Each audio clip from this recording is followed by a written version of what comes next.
கேள்வி பார்வையாளருக்கு வணக்கம். இந்த நேர்காணலில் நாம் சந்திக்க இருக்கும் சிறப்பு விருந்தினர் மதுரை உயர்நீதிமன்ற வழக்கறிஞர் மானகிரி செல்வகுமார் சார். வணக்கம். வணக்கம். உங்களுக்கெல்லாம் தெரியும், மத்திய கிழக்கு நாடுகளில் நடக்கின்ற தொடர் போர் பதட்டம் காரணமாக இந்தியாவிலும் தற்போது கச்சா எண்ணெயினுடைய தட்டுப்பாடு அதிகரிக்க தொடங்கியதான ஒரு கருத்து வருகிறது.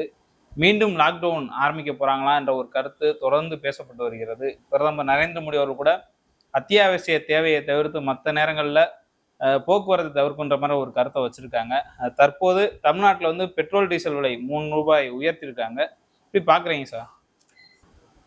உலகளாவிய பார்த்தீங்கன்னாக்க மிகப்பெரிய பொருளாதார சந்தைனாக்க இது இந்தியா. ஏன்னா அதிக மக்கள் தொகை கொண்டது. அதனாலதான் பார்த்தீங்கன்னாக்க ரஷ்யா, அமெரிக்கா இங்கே ஆதிக்கம் செலுத்த வேண்டிய அவசியம் பார்த்தீங்கன்னாக்கா அதான். என்னைக்கு பார்த்தீங்கன்னா உலகமயமாக்கல் வந்ததோ மன்மோகன் சிங் அப்புறம் பார்த்தீங்கன்னாக்க உலக நிறுவனங்கள் பூரா இங்கே கால் பதிச்சிருச்சு. இங்கே உள்ளூர் நிறுவனங்கள்லாம் சீரழிஞ்சு. அதாவது எனக்கு தெரிஞ்ச உள்ளூர் நிறுவனங்கள் பூராமே அதாவது கொக்கோ கோலா வந்ததுக்கு அப்புறம் உள்ளூர் காளிமார்க் போன்ற நிறுவனங்கள்லாம் அழிஞ்சிருச்சு. அந்த அடிப்படையில் பார்த்தீங்கன்னாக்கா இந்தியாவோட 80% கச்சா எண்ணெய் பார்த்தீங்கன்னாக்கா நம்ம வெளிநாடுகளை சார்ந்தே இருக்கு. குறிப்பாக பார்த்தீங்கன்னாக்கா வளைகுடா நாடுகளை சார்ந்தே இருக்காங்க.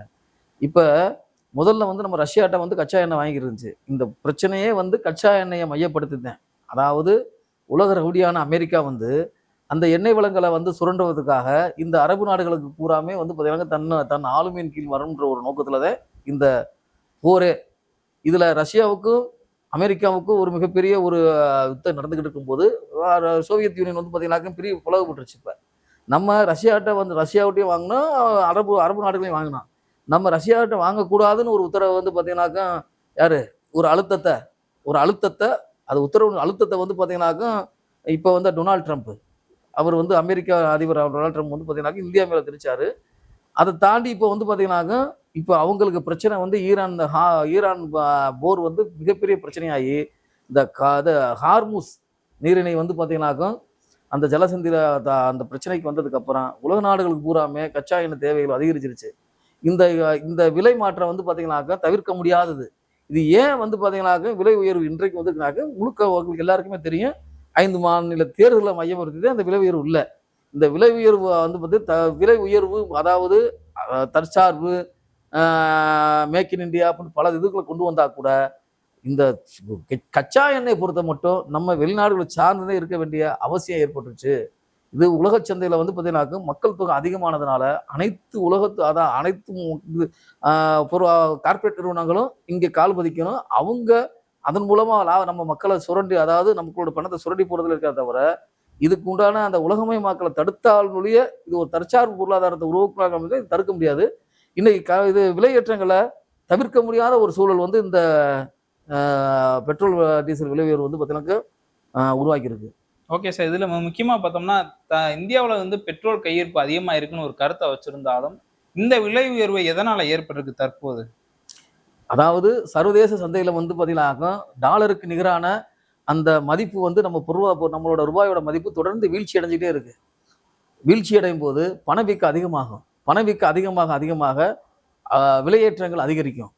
விளைபொருள்கள் அதாவது நுகர்வோர்களோட நுகர்வுக்கு தகுந்த மாதிரி இப்போ நமக்கு அத்தியாவசியமா போக்குவரத்துக்கு பார்த்தா டீசல், பெட்ரோல் டீசல் அவசியமா போச்சு. ஒரு இடத்துக்கு மாற்றணும். அதாவது போகும்போது போய்த்தே ஆக வேண்டிய கட்டாயம் இருக்கு.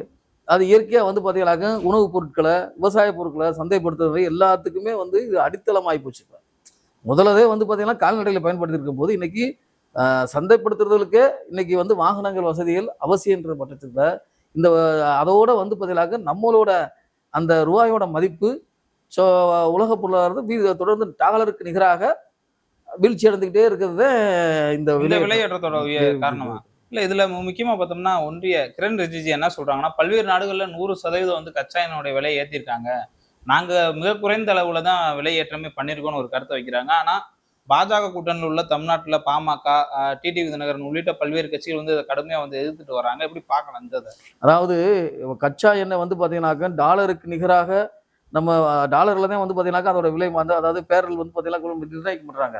அது விலை ஏற்ற இறங்க போகும்போது இந்த இதுல விலையை பார்த்தல 4 ஆண்டுகளாக ஒரு குறிப்பிட்டு ஏற்றலை. காரணம் என்னன்னாக்கா அது ஒரு ஸ்டேபிளாவே ஒரே நிலையா இருந்தது. இன்னைக்கு அந்த ஈரான், அதாவது ஈரான், இஸ்ரேல், அமெரிக்கா அந்த பிரச்சனையினால அந்த உலக நாடுகளுக்கு பூராமே கச்சா எண்ணெய் வந்து பார்த்தீங்கன்னாக்க போக்குவரத்து தடைபட்டிருக்கு. இந்த ஹார்முஸ் நீரிணையில வந்து பார்த்தீங்கன்னாக்க அந்த பிரச்சனையை மையப்படுத்தி இப்போ இருக்கு.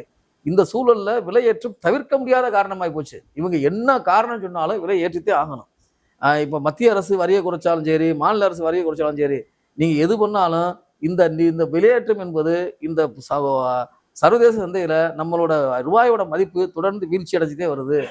அது வீழ்ச்சி அடையும் போது பணவீக்கம். அப்ப உள்நாட்டு உற்பத்தி வந்து அதிகரிக்கணும். உள்நாட்டு உற்பத்தி தற்சார்பு. இவங்க பேசுனது பூரா பிஜேபி அரசாங்கம் பேசுனதெல்லாம் பொய்ன்றது நிரூபிச்சுட்டே வருது. ஆமா, நாங்க இங்க இருக்கிறது தான் ஆமா. எல்லாமே தயார் பண்ணுவோம். தயார் வேற பண்ணுவோம். அப்ப வெளிநாடுகள் தேவை எல்லாம் வேற வழியே இல்ல. இன்னைக்கு வந்து பாத்தீங்கன்னா இங்க இருக்கக்கூடிய இன்னைக்கு அவங்க அதாவது பிஜேபி அரசு உங்களுக்கு தெரியாது இல்ல. அதானி அம்பானியை தவிர்த்து வேற நிறுவனங்கள் செயல்படவே கூடாது அப்படின்ற ஒரு நிலையை உருவாக்கிட்டாங்க. இன்னைக்கு மிகப்பெரிய நிறுவனங்கள்லாம் சொல்லணும்னாக்க குறிப்பிட்டு சொல்லலாம். நீங்க எல்லா தொழிலையுமே இன்னைக்கு டிவிஎஸ் போன்ற நிறுவனங்கள்லாம் வந்து பாத்தீங்கன்னா கொஞ்சம் கொஞ்சமா குறைஞ்சிட்டு வருது. இன்னைக்கு அதானி அம்பானி கால் பதிக்காத துறை இல்லாம போச்சு. இவங்க அதாவது குஜராத்திகளோட ஆட்சினே இங்க இந்தியாவுல இந்த நிலைக்கு காரணமே.